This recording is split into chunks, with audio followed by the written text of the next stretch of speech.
The Joe Rogan Experience. You came on my radar when you were discussing Oumuamua. Is that how I Yes, say it? that's the right. Oumuamua, which is an object that we detected in space that you believe could possibly have been extraterrestrial in origin, meaning from some sort of a civilization. Right. Yeah. Please explain to people what Oumuamua is, why it's so extraordinary, and why you think it's possible that it came from some other intelligent civilization. Right. So I'm a scientist, and I basically follow the evidence, just like Sherlock Holmes, trying to find solutions. It's a detective story. You have some anomalies, some things that don't quite match what you expected, and you're trying to find an explanation. And the thing about Oumuamua is that it was discovered on October 19th, 2017, a little more than 3 years ago. And it was the very first object that visited our vicinity in the solar system from outside the solar system. It moved too fast to be bound to the sun. Very first object that we have found coming to us from interstellar space, from other places. And at first, astronomers said, oh yeah, it's probably just like the objects we had in our solar system, all the rocks that we have seen before.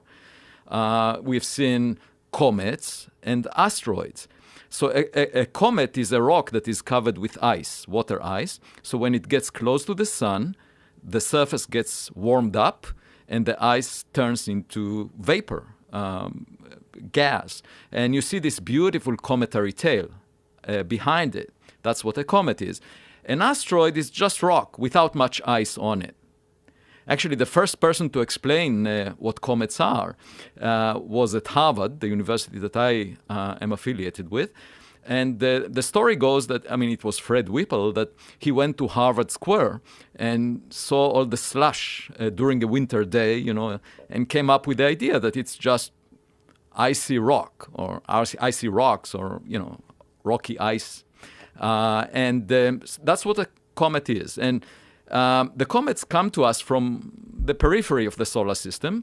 And, astronomers said, okay, other stars may have them as well. And, since they are loosely bound, if they are in the periphery, they can be easily ripped apart from their host star. And some of them will fly in our direction. We will see them. So they said, Oumuamua is probably a comet.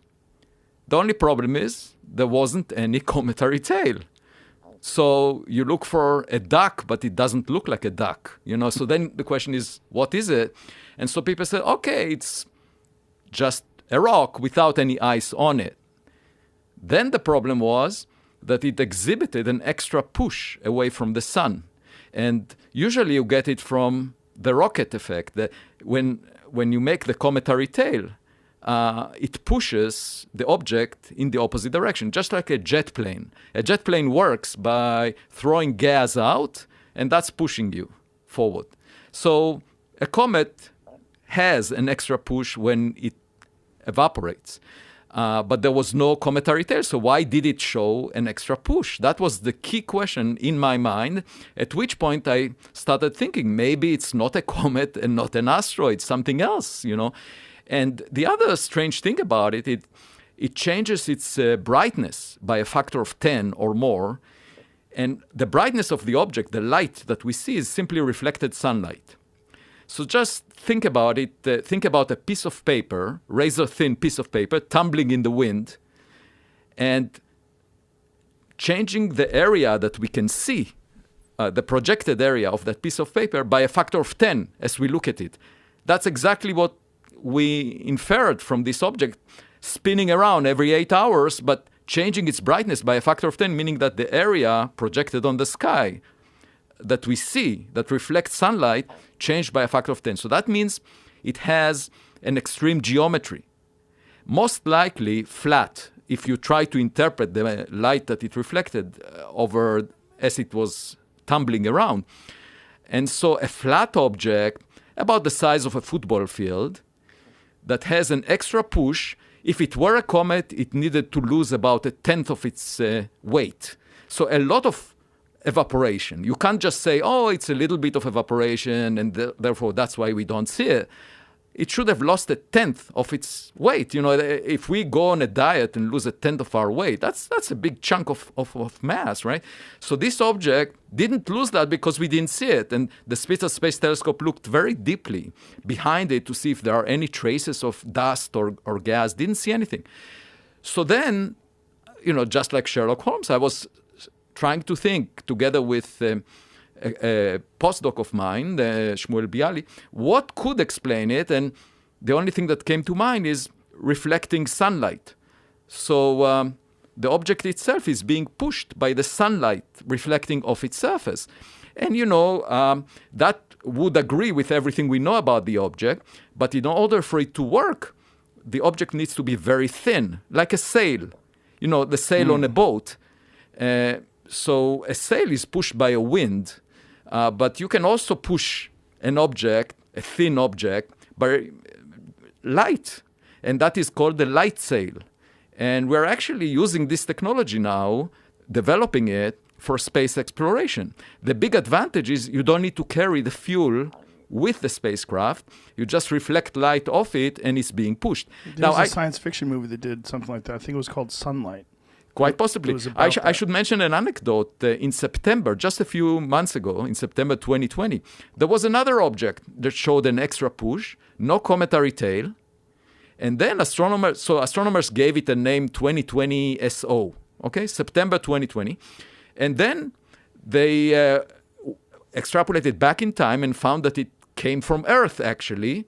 And then they looked at the history books and saw that indeed there was a rocket booster from a lunar lander that was kicked into space, and this is the object. Now, why did it show this push? Because it's a very thin structure. So here is an example where we can tell it's artificial, and we know that we made it. But Oumuamua could not have been made by us because it was passing near us just for a few months, very quickly, faster than any rocket that we can launch. That's why we couldn't really chase it when it was receding away from us. And it came from outside the solar system. So, I just do 1 + 1 = 2. I say, okay, it looks very peculiar. All right, Shalom. Shalom. First and foremost, we want to give all praises, glory, and honor to Yahweh, Ba'ashem, Yahawashi, Ba'ashem, Rakah, Kodash. Double honors to the elder apostles of Great Millstone, and salutation and much love to Yakim out there pushing out his word and truth and sincerity. Hey, turn it a little bit more. Get you in there. Yeah, but pretty much as you're seeing it, in the post production, I put it at the beginning of the video, the little clip from Joe Rogan's podcast. All right, talking about a foreign object that passed by Earth back in 2017, and they said that the scientist was saying that it was most likely extraterrestrial, meaning it didn't come from Earth, it didn't even come from this galaxy, not even the solar system. The dude said it's the first time that anything has come from outside of our solar system. So, what do you think that is?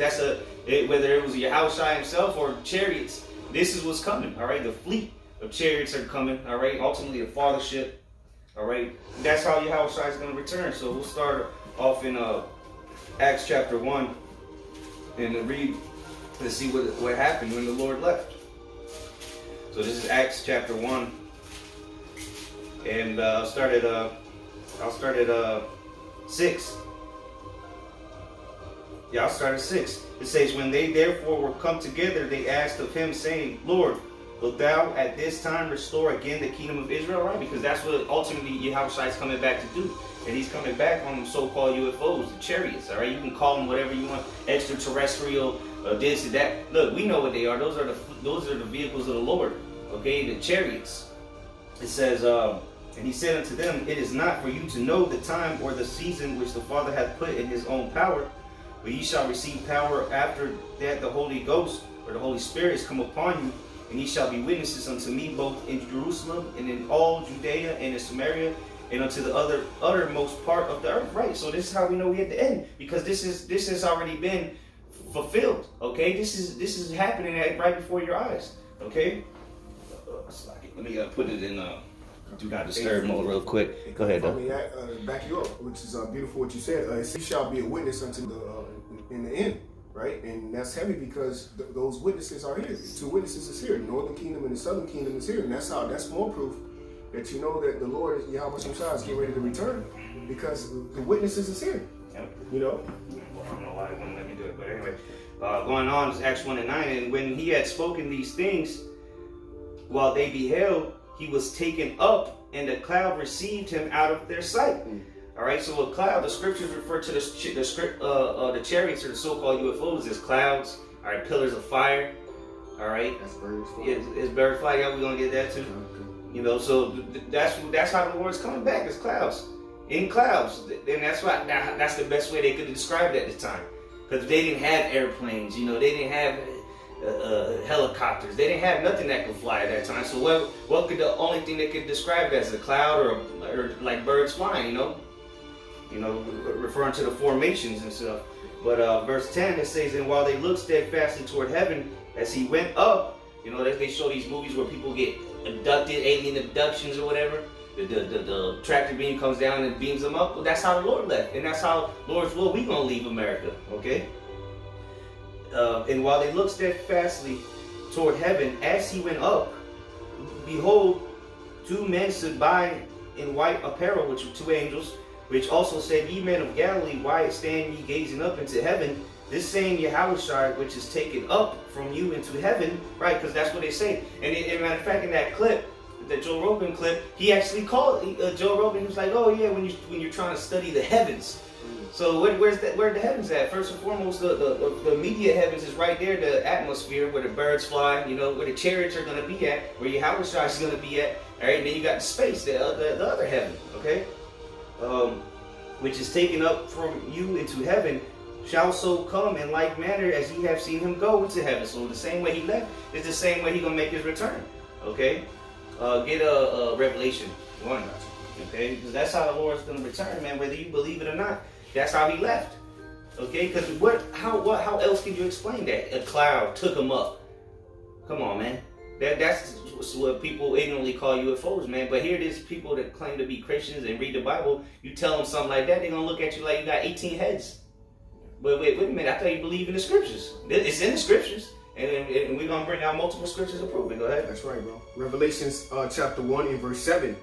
And it reads, Behold, he cometh with clouds, and every eye shall see him. Right, every eye shall see him. Why? Because first of all, he's going to be in the fathership. It's going to be huge. You know, we can't tell you an exact measurement how big it's going to be, but just know every eye shall see him. And then on top of that, you're going to have the fleet, all right, the angels, his army, all right, the host from heaven, all right, the military, all right. When the scriptures say he's gonna come with great power and glory, great glory, he coming with power and great glory, Matthew 24.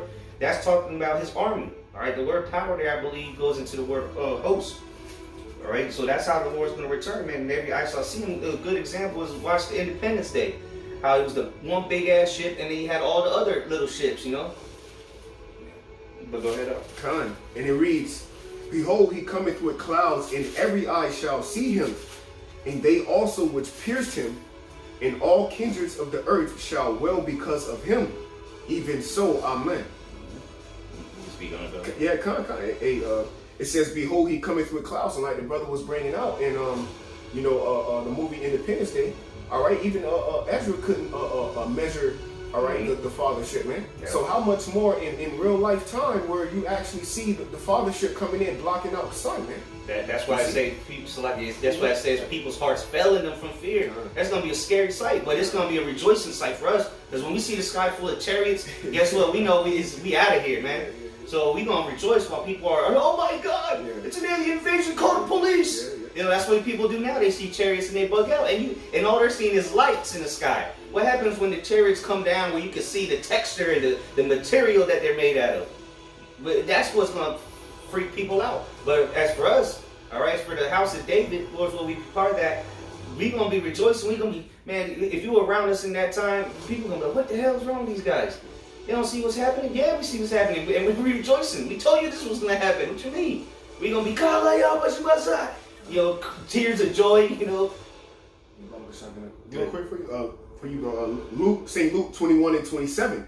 And they shall see, and this is Yahawashi speaking. And they shall see the Son of Man coming in a cloud. That's right. In a cloud again. Matter of fact, go click on the word. See what it says Esau put in there for cloud. It should be interesting. It says, a cloud used of the cloud which led the Israelites in the wilderness. There you go. Which was who? Yahawashi. So look, he's always been around in that cloud, man. And then he went back into it when he left. When he came back on the scene as Yahawashi, you know. And guess what? He's coming in that same cloud that led us through the wilderness. During the time of Exodus, right? Well, guess what? He coming back for the Exodus in that same cloud. And back you up, bro. That's why I say John 16:14 speaks about a greater deliverance than Egypt. Mm-hmm. You know, because the Lord led us with that cloud out of Egypt. Now this time we're going to go into the cloud. And that's Isaiah 26:20. Come, enter thou into thy chariots and hide thyself, or chambers, or hide thyself as it be for a little moment. Mm-hmm. You know? Well, go back to it, see what the Strong said. If there's anything on the Strongs or the lexicon. It says, a cloud, a large, dense multitude, a throne, used to denote a great shapeless collection of vapor obscuring the heavens. Go back to the original, the word though, and then go down, see what it says. Lexicon. And just say, okay, properly clouded in the hood. So, hey, obviously he's not gonna tell you what it is, but it's coming from the heavens, man. It ain't just gonna be a white fluffy cloud, man. This ain't Dragon Ball Z where you Goku riding around on top of a cloud, man. It literally gonna be a chariot, you know. And Yahawashi might be standing on top of that, you know, with a sword in his hand, looking angry, you know. That was it. You have more on there? Yeah, a little bit more. St. Luke 21:27. It says, and then shall they see the Son of Man coming in a cloud with great power and great glory. There you go. Great power and great glory. Get that word, great power. See, I think that's the one that says host or army, something like that. See, the power, glory. It says, strength, ability. It might have been glory then. Oh, yeah, there it is. Yep, at the bottom. F. oh, kind of, yeah. It says, power consisting in or resting upon armies. There you go. So who's he gonna come with? His army, man. The angels. Michael, the archangel. Okay, Gabriel. All of these angels is coming, man. All these angels is coming to get down with Yahawashi, and then when we get beamed up, we gonna get down with him too. Yeah. You know. Go ahead. Kind. It says, forces, host. Mm-hmm. Verse 28. And this is the point, bro. And when these things begin to come to pass, then look up and lift up your heads, for your redemption draweth nigh. Right. So that's where our redemption is coming from the heavens, man. The chariots, man. And that Esau's not telling us everything that's out there. They see this shit, they be bugging out. They cutting the nasty live stream and shit. Because they see the chariots out there, dude. It's like you watch Star Wars, man. You know, you would see the fleet, all these spaceships coming, they would just stop before they got to the planet and just sit there. Who knows? That's probably what's out there right now because we're so close to the end. All right, but going back, continue on with these clouds. All right, to further hit the point home, drive the point home. This is Psalms 104:3. It says, "Who layeth the beams of his chambers in the waters? Who maketh the clouds his chariot? Who walketh upon the wings of the wind?" What does that mean? That means they fly. Walketh upon the wings of the winds like a bird. All right, a bird's able to fly because what? He can get the air goes under his wings, you know, giving him uplift or upthrust, so to say. Okay, and that's how the chariot. That's why they said, "Who maketh his wings to fly," or "Who maketh his clouds to as chariots?" Because that's what the best thing they could describe that. Look, they're like birds flying. Okay, but they didn't have nothing to explain. Or that's a spaceship, or they had nothing to explain. So even when they see like when Ezekiel saw the visions, you know, he just explained it to what he could, you know, see around him at the time. You know, this is Isaiah 60. Oh, well, actually, you can get it if you want.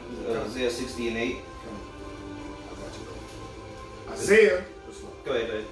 Isaiah chapter 60 in verse 8, and it reads, "Who are these that fly as a cloud?" Right, who are these that fly as a cloud?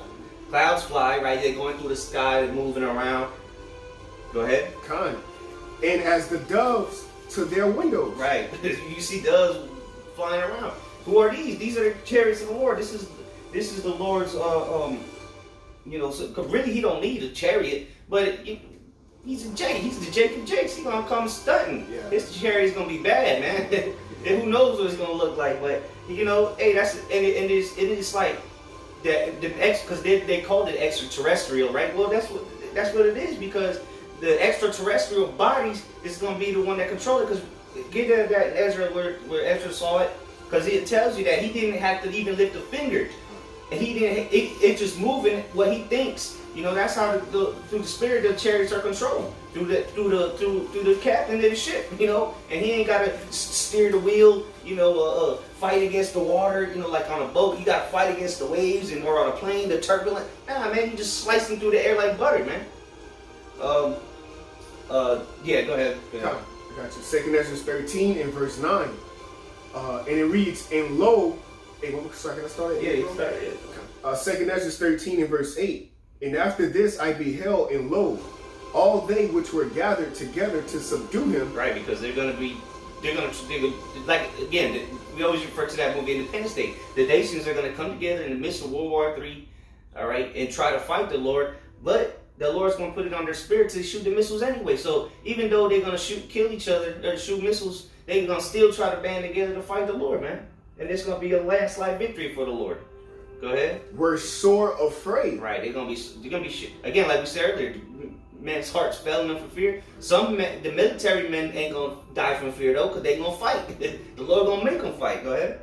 And yet there's fight. Mm-hmm. And lo, as he saw the violence of the multitude that came. Right, so they come in with violence, shooting missiles, you know, shoot all kind of things at the chariots to no avail. You know, go ahead. He neither lifted up his hand. Right, so the Lord ain't even got to lift his hand up. And let's find out what's gonna happen without even lifting a finger. Go ahead. Nor held sword, nor any instrument of war. Verse 10, but only I saw that he sent out of his mouth as it had been a blast of fire. Right, those are talking about the laser beams, all right? They show you that in the Independence Day, World of Wars. Anytime they show movies about UFOs, they always show laser beams coming out. Why?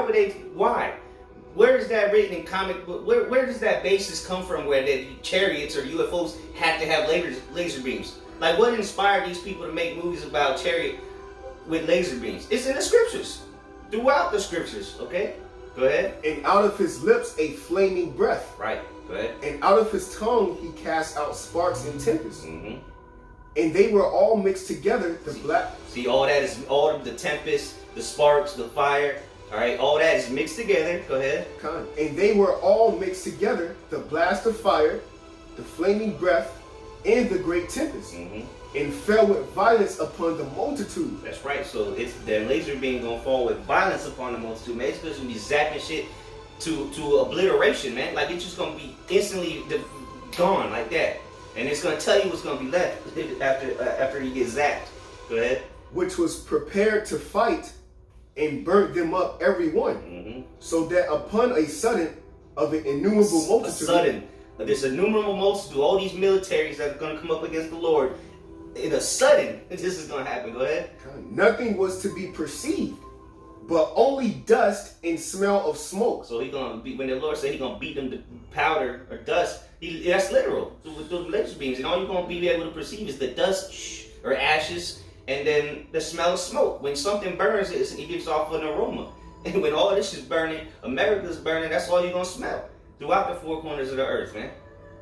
Because the battle and the war in heaven, all right, that's going to take place around the whole earth. Because chariots are going to be everywhere, all these militaries everywhere. They getting taken down, man. And then, hey, when we come back down, that New Jerusalem come back down, you ain't got no armies. You ain't going to have no armies, so you going to have to fall in line quick.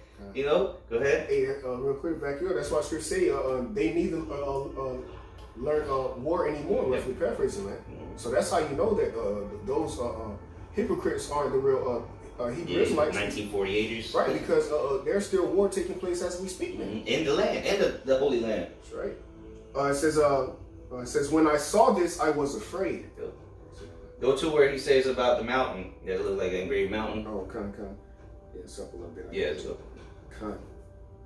Yeah. Just to back up what we said earlier, you know, the fathership, you know. 2 Ezra 13 in verse 5, it says, and after this I beheld, and lo, there was gathered together this is it. There was gathered together a multitude of men out of number from the four winds of heaven, to subdue the men that came out of the sea. But the sea. So what? Remember, the Lord created the firmament to separate the waters from the waters. So what sea is this talking about? It's talking about the heavens, in which we talked about in the clip. You're gonna see it at the beginning. Okay, the heavens, like we said earlier. What is heavens called in Hebrew? Shemayim, of the waters. Okay, and what is waters called here on the earth? Mayim. All right, Shemayim, Mayim. You know, being the root word, waters. Go ahead. Verse 6. But I beheld, and lo, he had graved himself a great mountain. A great mountain. When you see a mountain, you have to be hundreds and if not 1,000 miles away to see the whole mountain, and then you still might not be able to see it all because it might be so big. You might just go up past as far as the eye can see. So if you're super close to it, which that's how the Lord going, He's gonna get super close. Okay, you ain't gonna see where it's. Well, go ahead. Con. It says, and flew upon it. But I would have seen the region or place whereout the hill was graven. Right, so Ezra looking for where the mountain just take off. Yeah. You know, like, let me look for where it just came from. Go ahead. And I could not. Yeah, and that's it, bro. Yeah, that's it. There you go, man. So let me get this now. This is Isaiah 31:5. It says, as birds flying, so will the Lord of hosts defend Jerusalem. Defending also, he will deliver it, and passing over, he will preserve it. So like that, right? So what does that mean? They come in formation, all right? Which is what? The battle formations. All right, when you see birds flying, guess what? There's a leader, and then the rest are following him, but there's an order to it. It's a formation. And that's how the Lord's going to return, man. He's going to come in battle formations, okay? Because what? Like we read earlier in Luke, he coming with power and great glory. That power is his host, his army. Okay? And let me get this to prove that this is already taking place. Okay? This has already happened before. I'll get it in Psalms. It's in Samuel as well, but I'll get it in Psalms 18. And you know, to further go on to these laser beams and how the chariot is going to deliver us. All right. In our time of trouble, when we call upon the name of Yahawashi Yahawashi, this is Psalms 18:6. In my distress, are we not in distress right now? All right, and this is King David. So lucky. In my distress, I called upon Yahweh and cried unto my power. He heard my voice out of his temple, and my cry came before him, even into his ears. Then the earth shook and trembled. See, this is how it's going to happen. The earth, well, because of the missiles, but the earth is physically, people are going to be shaking and trembling when they see the chariots. It says, and we're shaken. It's like the foundations also of the hills moved, and were shaken because he was wroth. There went up a smoke out of his nostrils, and fire out of his mouth devoured. Coals were kindled by it. He bowed the heavens also, and came down, and darkness was under his feet. Right, because when you see this big old chariot over you, it's gonna blot out the sun. All you're gonna see is, bro, I'm telling you, I've had a dream about it. And I've had, I don't know if that was the fathership or not, but I could see it was the clouds parted and during the dream, and then the chariot came down, and you could see the texture, the lights. It was amazing, man. But it says, the point was it was darkness. You couldn't see nothing over the chariot, because it's gonna cover it, Hey, to back you up. That's why Zephaniah, the first chapter, says the day of the Lord is darkness. Darkness that's and gloomness. Spiritual and physical. Yeah, because when the chariots come, they're going to bring, it's going to be so heavy. They're going to blot the light out, man. And that new light is going to be your judgment, man. Straight darkness, man. You got it. Verse 9, Psalms 18:9, it says, he bowed the heavens also, and came down, and darkness was under his feet. And he rode upon a cherub, and did fly. Yea, he did fly upon the wings of the wind. So again, it keeps iterating how he's flying on the wings of the wind. Meaning he's just flying. We seen chariots, man. There's footage of chariots out there. So this ain't far-fetched. Google it. They declassified UFO documentations from the Navy, and now just right before Trump left office, they just released a bunch of documentation about that. And it was they asked Donald Trump a question on the UFOs, and he said he's not going to speak on that. Yeah, because he got a gag order. He can't. All right, this is verse 11. It says, he made darkness his secret place. His pavilion round about him were dark waters and thick clouds of the skies. And that's how I had it in the dream, bro. It was dark clouds, and then when the clouds started parting, the chariot came down through it. Verse 12, at the brightness that was before him, his thick clouds passed, hailstones and coals of fire. Again, those come the laser beams. It says, Yahweh also thundered in the heavens, and the highest gave his voice, hailstones and coals of fire. Yea, he sent out arrows and scattered them. And you go into that word scattered. Matter of fact, get it real quick. Because I'm pretty sure it means to slay or something like that, or smite. So when it says, yea, he sent out his arrows, which are the laser beams, it says, and scattered them, is verse 14. So let's see what it's talking about when it says scattered them. Are they just going to, get beamed, to get hit by the lasers and run around getting scattered? No, they're going to get slayed by it. Go ahead. I'm going to get right to it. It says to dash to pieces. There you go. To overflow, to flow, to break. Does it say slay or smite? No. Go down to the drawings, yeah. Dash to pieces. Break, okay. Yeah, I thought maybe it was a different word there, but nonetheless, dash to pieces, You're going to get dashed to pieces with these arrows. Oh, okay, let me finish it. It says, and he shot out lightning and discomforted them. That's the word, get discomforted. Because, when people think about discomfort, you don't feel good or you're not comfortable. Well, no, that's not what the scriptures is talking about when it says, and he discomforted them. So let me read it again. It says, yea, he sent out his arrows and scattered them, meaning dashed to pieces, and he shot out lightnings and discomforted them. Go ahead. It says to move noisily, confuse, making noise, discomfort, break, consume, crush, destroy. Yeah, trouble, vex. God, there you go, man. So maybe I think the word was destroy. Go to the root. We'll go down real quick to the lexicon. See if there's anything in there. Threshing, to destroy, utterly, make extinct. Damn. God, what's the root word? Put to flight. It says to put to flight as well. I got you. Yeah, it does see what the root is. What's to compound? To murmur. Okay, go back to the other one then. Okay, so but nonetheless, you're gonna be destroyed, not feel uncomfortable. Put in extinct. So wicked. That's why in 2nd Ezra it says wickedness is sealed up. Exactly. Yep. Verse 15. Then the channels of waters were seen, and the foundations of the world were discovered at thy rebuke, O Yahweh, at the blast of thy breath, at the blast of the breath of thy nostrils, he sent from a. Here we go. Here now we get into the part of salvation. Get 1 Thessalonians 4. Hold that on deck. It says, because this already happened to King David. King David actually experienced this, and now it's going to happen to the house of David. How about that? Verse 16. He sent from above. Did not the Lord get called to? They saw him go up, like we read in Acts, right? It says he sent from above. He took me. He drew me out of many waters. He delivered me. And those many waters is the peoples, because the Lord also refers to the people as waters, right? Or the seas.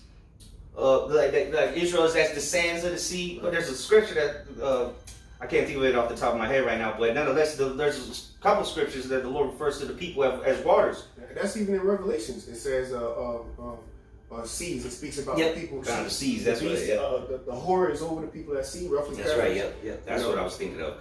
The seas. Yeah. Verse 17. He delivered me from my strong enemy, and who our strong enemy now is Esau, and from them which hated me, for they were too strong for me. Right? Because we just right now we're just mortal men. We can't overcome Esau physically or carnally. The Lord's going to deliver us. It says, they prevented me in the day of my calamity, but Yahweh was my stay. He brought me forth also into a large place. He delivered me because he delighted in me. So that large place is going to be in that large chariot, man. All right. So he got beamed up. Exactly. He got abducted just like Elijah. Yahawashi. Yeah. Okay, King David, and then going into, like the brother said earlier, before he read it, the brother said, look, that's what's going to happen to the house of David. Because the tabernacle of the house of David is being risen up right now to get beamed up into the chariots, man. It only makes sense. Go ahead and get that in All right, because not only, again, the Lord left in the same manner we're going to leave, okay? His elect is going to leave the same way he left. So go ahead. 1 Thessalonians 4 and can I start verse 15? Yeah, you start 15. Okay. 1 Thessalonians 4 and verse 15. For this we say unto you by the word of the Lord, that we which are alive and remain unto the coming of the Lord shall not prevent them which are asleep. Which are the ones that have died knowing this truth, right? They're gonna, we'll see how it's gonna play out, but the Lord could rise them up from the graves and have them get beamed up on the chariots, man. You right? Go ahead, though. Verse 16, for the Lord Yahawashi himself shall descend from heaven with a shout. Right, so how he gonna descend from heaven, all right? He coming from the space, right? And that's how he left, okay? He went up to the heavens, and now he's gonna come back from the heavens in the same cloud that he left in. Go ahead. With the voice of the archangel and with the trump of the Most High. And the dead in Mashiach shall rise first. Then we which are alive and remain shall be caught up together with them in the clouds. That's right. Where we going? In the clouds. That large place. Okay? The chariots. You call them UFOs, we call them IFOs, identified flying objects. All right, go ahead. To meet the Lord in the air. Right, and real quick, before you keep going, this is that shout. Did you read that already? It says the shout. Yeah, right, this is the shout that you're going to hear. Revelation 11 and 12. And they heard a great voice from heaven. Where's the Lord coming from? The heaven. It say, saying unto them, come up hither. And they ascended up to the heaven in a cloud. And their enemies beheld them. Boom, bam, wham. So for you Christians out there, what is that talking about? What is that talking about? It is the UFO. It's not, it may be or it got to be. It is. Okay? Go ahead. So shall we ever be with the Lord. Right. So that's it, man. Once we get in them chariots, the everlasting begins. Yes, sir. All right. So we'll close out. You got anything else? No. I'll close out on this. This is Isaiah. This is 26, verse 20. Isaiah 26 and 20. Come, my people, enter down to thy chambers, and shut thy doors about thee. Hide thyself, as it were, for a little moment until the indignation be overpassed, because we got to be in them chairs, especially being here in America, and wherever the brothers around the four corners of the earth are. All right, most likely those places, wherever you see a Camp, Great Millstone, most likely them cities are going to be destroyed here with nukes, man. To be real, we know America's going to be completely destroyed, but anywhere else, because America got missiles too, and they going to shoot them off. So wherever them missiles are going, there's a camp in that area. That's why the Lord's got to deliver his elect into the chariots. All right, and then with that little moments when the missiles is exploding and burning this shit up. All right, and it don't specify how long that little moment's gonna be. But that's why you got, and that's kick in where you got to be spiritual, man. To actually see that, and you can only be spiritual if Yahawashi is dealing with you to actually see these things in the spirit. This is verse 21. For behold, Yahweh cometh out of his place to punish the inhabitants of the earth for their iniquity. The earth also shall disclose her blood and shall no more cover her slain. There you go, man. So everything's gonna be brought to light. All right, and everything's gonna be brought to naught. All right. So yeah, that's it. We can close out on that. But Lord's willing, this was edifying. The Spirit had us do this because that clip. Hey, we know what it is. It ain't maybe. Shit, it is what the dude was trying to get at. What do you call it? Extraterrestrial of another civilization, which is the righteous civilization. Okay, the Lord Himself, man. All right, you people are gonna find out the hard way. All right, we waiting on Him. You people are gonna be horrified when you see Him return, though. And He even said out His mouth, it's not a meteorite and it's not an asteroid. He said it's something different. So and we know what that is, and Esau know what it is, but he tried to exit out the most. You pick out the bones from the meat, of course. He throw it and try to. Esau always tried to explain everything away, but he can't. So with that, Lord's willing, this was edifying. We want to give all praises, glory, and honor to Yahweh, Ba'ashem, Yahawashi, Ba'ashem, Rakah Kodash. Double honors to the elder apostles of Great Millstone, and salutation and much love to Yahawashi. Shalom. Shalom.